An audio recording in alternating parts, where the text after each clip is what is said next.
not even for all murder.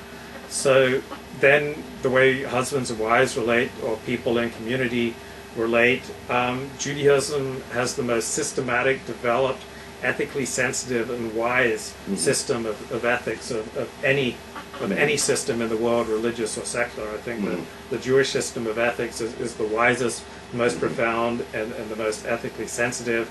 And so you can have these harsh commands on the books of Moses telling the Israelites to wipe out the Canaanites, but we as Jews we have never taken that as an ongoing mitzvah, and we've never applied that to how we relate to our fellow Jews who we have problems with. Right, but how about our fellow enemies, all right? Because, you look at the situation with the Palestinians, and I will tell you there are so many different viewpoints, Jewish viewpoints, and they both quote the Bible. So one viewpoint is, eradicate evil. And if somebody, where, you can see a group like Hamas, for instance, in their charter of, this is what they believe in, and their mission is to destroy the Jews. It's in their charter. So that's a definition of evil in biblical terms. And they must be eradicated. But then, you get rabbis like Michael Lerner, and a lot of other rabbis who will quote the Bible to promote a much more conciliatory approach towards our very enemies who fall under the definition of evil that you referred to. So, even with our enemies, forgetting among the Jews, is there an alternate way?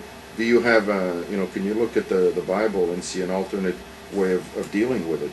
Well, I think Jewish life has always been a meritocracy. For instance, why do we accept the Shulchan Aruch? We accept the Shulchan Aruch because a lot of Jews decided to accept the Shulchan Aruch, the 15th century code of Jewish law. Why do we regard the Rambam as the greatest Jewish philosopher? Because we as Jews have just generally decided to regard the Rambam as the greatest Jewish philosopher. So too, when we look for guidance on how to relate to the Palestinians, to the Iranians, and to our enemies, the best kind of rise to the top. I think Benjamin Netanyahu is the greatest leader of the Western world today. And from right to left, we have a lot of very wise people in Israel who command the allegiance. And so you have the leader of Shas, Ovadia Yosef, who is brilliant, who is wise, who is compassionate, who's the leader of Shas, which is one of the dominant forces in Israel today. Then you got Netanyahu, who's also very wise, and then the other thing is like the Michael Lerners and these leftist views on how to deal with the Palestinians, and the Peter Barnards and the people on the left, and some of them may be nominally associated with Orthodoxy or with some branch of Judaism, but generally speaking, their views and the people who adhere to them are overwhelmingly secular, and secular Jews just get flushed down the toilet of Jewish history. They have no lasting power. So there may be more secular Jews than religious Jews in the world today, but the secular Jews assimilate and lead Jewish life. So their perspectives, even though they may get a lot of media attention like Peter Barnard does, really has little significance, because this leftist, which is a secular view, even though he is associated with Orthodox Judaism, he still purports a leftist view on how to relate to Israel's enemies.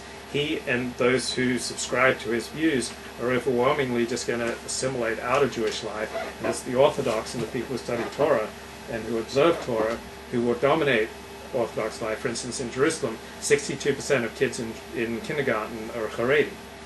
So those who, in Orthodox life in America, those under 18, 25% are Orthodox. So Orthodox are only 10% of the general American Jewish population.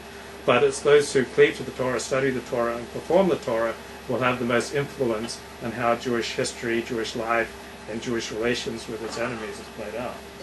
But there's a much more significant movement of people from the left who are rabbinic, who are Torah observant, who do quote the Bible, and who have much more conciliatory approaches to dealing with our enemies. And I got to tell you, I like the fact that they exist. Yeah. I wouldn't want everybody to be sort of gung-ho. I wouldn't want that. So rush to war. Yeah, I think there's something nice about the balancing Rabbi effect. Michael Melchior, he is totally an Exactly. authentic representation The of, perfect of example. Torah. He's on the left, he's a peacenik, he wants to talk to everybody, Right. and he's a totally authentic representation of I- Torah. I- It's the Michael learners that I have a problem with.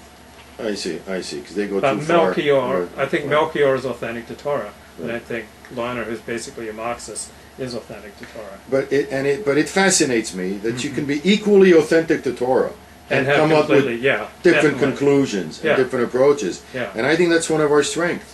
And that works also in the secular world. Yeah. Because in the secular world, you will have as many right as you will have left.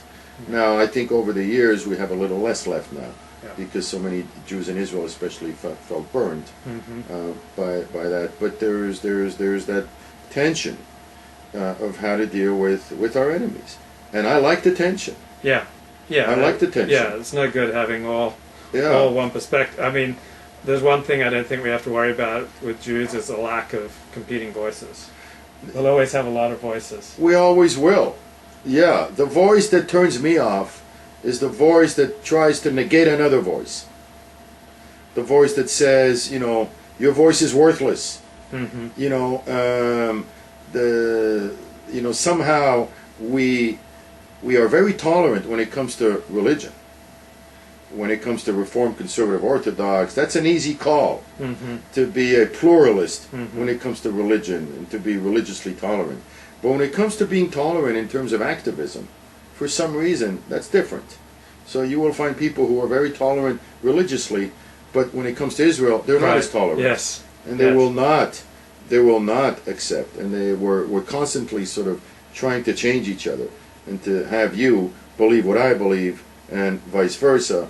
And sort of, why don't you play my instrument? And I think that's sort of a waste of time. And not a waste of time, but it's not the thing that puts Judaism in the best light. I think the delegitimizing each other. But surely there are boundaries, and surely there are areas where It's it's tough. no longer legitimate. It's tough. Like It's tough, Israel yeah. took the stand of declaring Kahana's political party, Kach, illegitimate and illegal. Yeah, there are boundaries, and it's very difficult to find agreement and consensus on what those boundaries are. But I agree with you. There ought to be boundaries. Somebody once said to me that most Jews agree on 80% of Right. stuff when it comes to Israel. So they should sort of, the first thing you do when you meet a fellow Jew is just write down what you agree with.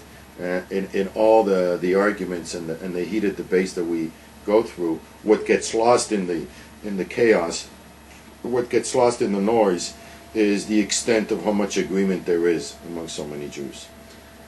What I found amazing is that what was it? Was it 75% of American Jews voted for Obama? 78. 78, and he's clearly not as pro-Israel as McCain. He's clearly not. He hasn't visited Israel. His first meeting was with the Palestinians. He's like making all these overtures to the Muslim world, but just giving Israel the stick. Right, but if you recall, before getting elected, he was in Sderot, and he said, if somebody was throwing bombs on my house, on my daughters, I could understand how I would do everything in my power to stop it. So he had these really high moments of connection with pro-Israel Jews. So if you're a classic liberal Jew who is used to voting Democrat, which is what the American Jew is, then you hear these words of support for Israel and the words that he used as a speech at AIPAC. So he had these really high moments of supporting Israel. So they figured, it's not that bad. It was not clear. He was not suicidal when it came to the words that he used for Israel. I think he had to be defensive and explain away stuff that happened before the election campaign, like his connection with the Reverend and his old connections with Khalidi and Ayers and stuff. But like during the campaign itself, his performance, his behavior, his words, his language was very satisfactory to pro-Israel Democrats in America. And they bought it. Yeah, because they wanted to buy it, but they wanted to buy it, and he knew it. Yeah. And he fed him. Yeah. He fed him. But he clearly has been the least friendly president towards Israel since, I don't know, Jimmy Carter. Well, I think there's a little bit of a conflict of interest because he has a genuine goal of sort of bringing humanity together and being popular.